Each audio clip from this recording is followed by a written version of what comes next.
کرامت‌الله، سرود عروسی که آن را قدرت‌الله ایجاد کرده است یکی از سرودهای زیبای رپرتوار شماست. شما درباره پیدایش این سرود چی گفته می‌توانید؟ تشکر.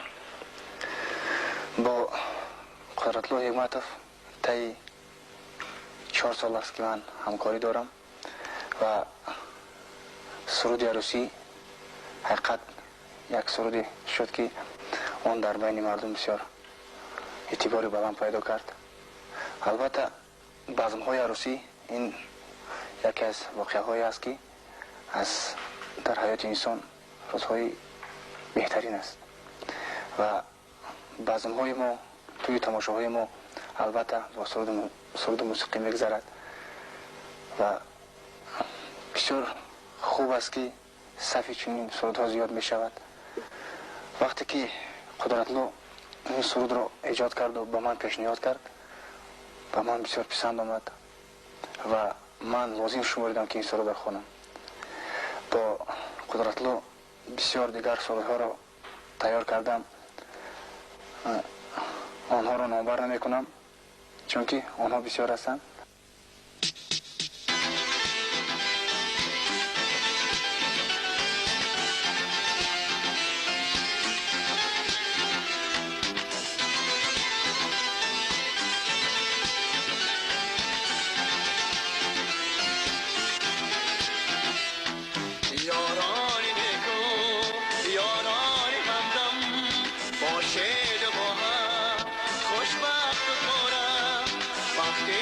خوش باد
که خوش رو سه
تو خوش باد کلین خوش رو زیبان نمانم داماد دلجون وقتی تو خوش باد کلین خوش رو زیبان نمانم داماد دلجون وقتی تو خوش باد کلین خوش رو